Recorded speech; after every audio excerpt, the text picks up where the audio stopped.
Bonjour et bienvenue. Aujourd'hui, on plonge dans une question vraiment fondamentale. Pourquoi on est là? On s'est penché sur pas mal de réflexions qui tentent de décrire ce qui se passerait avant notre naissance. Oui, L'idée, c'est de suivre un peu ce cheminement de la conscience, depuis la décision de venir sur Terre jusqu'au tout premier moment de la vie. c'est ça. On va explorer un peu les coulisses de la vie en quelque sorte. On va regarder comment une existence serait préparée, pensée en amont, avec ses grands axes déjà définis. Et avec le rôle de certains accompagnateurs, les guides, c'est ça? Exactement. Le but, c'est de voir la naissance non comme un début absolu, mais comme une étape dans une histoire beaucoup plus grande. Alors, commençons par le tout début, le projet d'incarnation. La question est simple.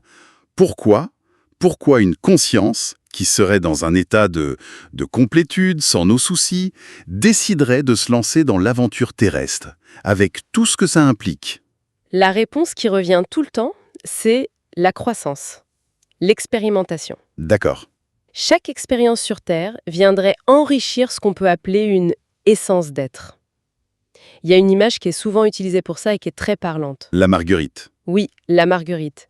Le cœur de la fleur, ce serait cette essence, l'être profond qui reste dans une autre dimension. Et chaque pétale, C'est une vie, une incarnation. c'est tout à fait ça.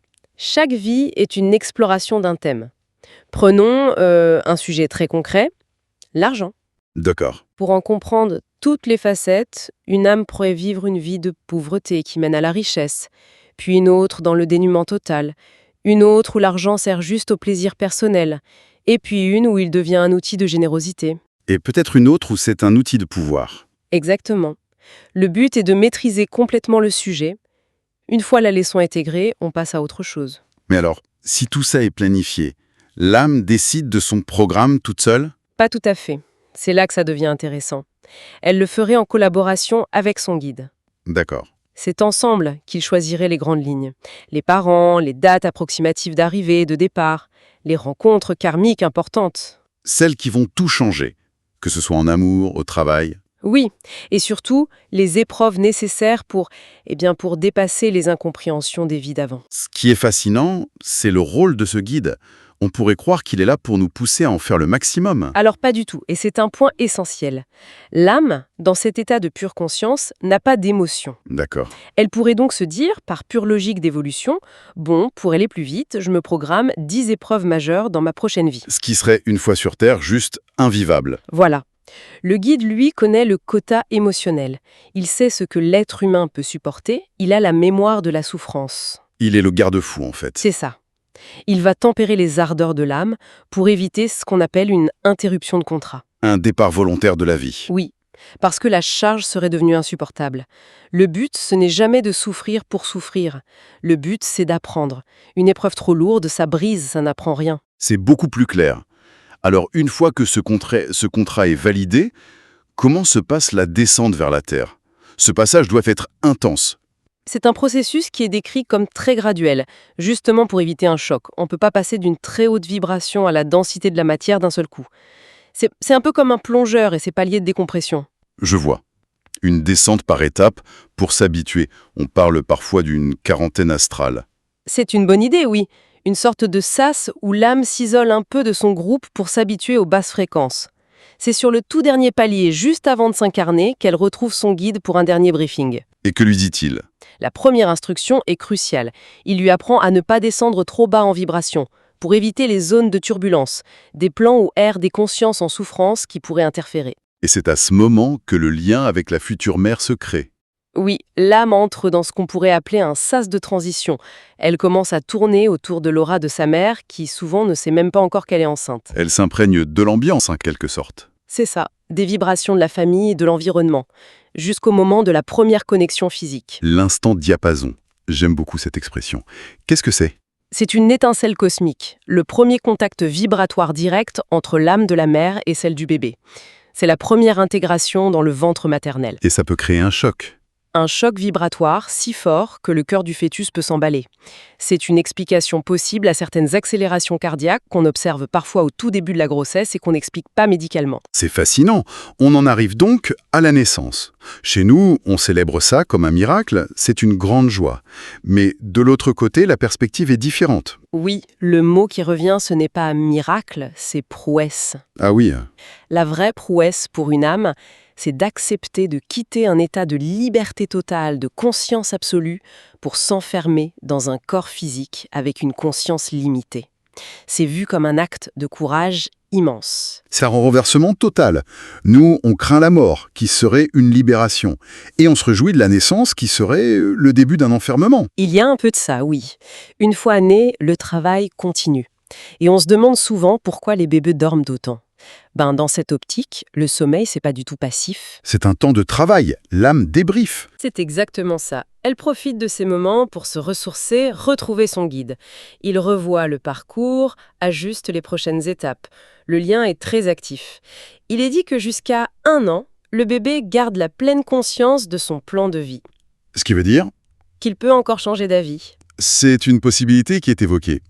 Si, pendant cette première année, l'âme se rend compte que les épreuves sont trop lourdes, que les vibrations terrestres sont trop denses, elle peut décider de repartir. Et ça se manifesterait par... Une fausse couche tardive, un enfant mort-né ou la mort subite du nourrisson. C'est un point absolument essentiel, surtout pour les parents qui vivent ça. L'idée, c'est que leur rôle n'est jamais remis en cause. Jamais. C'est un message qui est martelé. La décision appartient à l'âme et à elle seule. Ce n'est jamais la faute des parents. L'âme n'était juste pas prête pour cette expérience-là, à ce moment-là. Et si elle reste au bout d'un an, que se passe-t-il ? Le fameux voile de l'oubli est posé. Les connaissances ne sont pas perdues, mais mises en sommeil. C'est nécessaire pour que le jeu de la vie se joue à fond. Sinon, on connaîtrait toutes les règles et les issues. Ce qui explique peut-être ses intuitions, ses passions qui sortent de nulle part. Précisément. Une personne qui se sent attirée par les plantes médicinales, sans savoir pourquoi, peut réaliser bien plus tard qu'elle a été herboriste dans une autre vie. C'est un savoir qui refait surface. Parlons maintenant des enfants d'aujourd'hui. On entend souvent dire qu'ils sont différents. Est-ce qu'il y a une particularité pour les âmes qui s'incarnent en ce moment ? Oui, beaucoup d'âmes qui arrivent, surtout depuis 10 ou 20 ans, sont considérées comme de très vieilles âmes. C'est-à-dire ? Elles auraient des milliers d'années d'expérience derrière elles. Elles ne viennent plus forcément pour apprendre des leçons personnelles de base. Leur mission serait plus collective. Aider l'humanité à traverser la période actuelle ? C'est l'idée, aider à la mutation vers un monde plus conscient. Mais le choc pour elles est immense. J'imagine. Arriver avec une grande sagesse dans un monde qui est encore si dense, si conflictuel. C'est une épreuve extrême.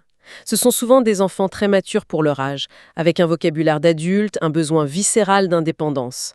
Se sentir enfermé dans un corps d'enfant sans pouvoir exprimer tout ce qu'ils savent, c'est une grande frustration. Ce qui doit pas être simple pour les parents.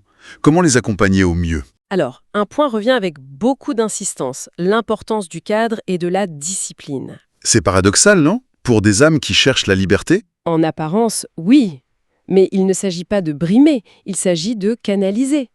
Ces âmes ont une énergie intérieure très très puissante.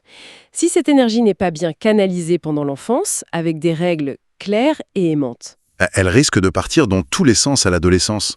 avec la même force, le cadre est là pour sécuriser cette puissance, pour leur apprendre à la maîtriser. Donc, ce voyage vers la Terre, c'est un acte de courage, un choix pour grandir.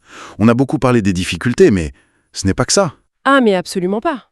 C'est toute la richesse de l'expérience terrestre, la joie de voir ses enfants grandir, la beauté de la nature, la profondeur d'une amitié. Ce sont des facettes de l'amour qu'on ne peut expérimenter que dans la matière. Pour finir, quelle serait la pensée qu'on pourrait garder en tête après tout ça ? Si on accepte cette idée, ne serait-ce que comme une hypothèse, que notre présence ici est un choix fait par amour de l'expérience, Oui. alors la Terre n'est plus une prison, mais une scène de théâtre qu'on a choisie. Et la question change. Ce n'est plus pourquoi suis-je ici, mais plutôt maintenant que je suis sur scène, avec quel soin et quel respect est-ce que je traite le décor, mes partenaires et le rôle qui m'a été confié.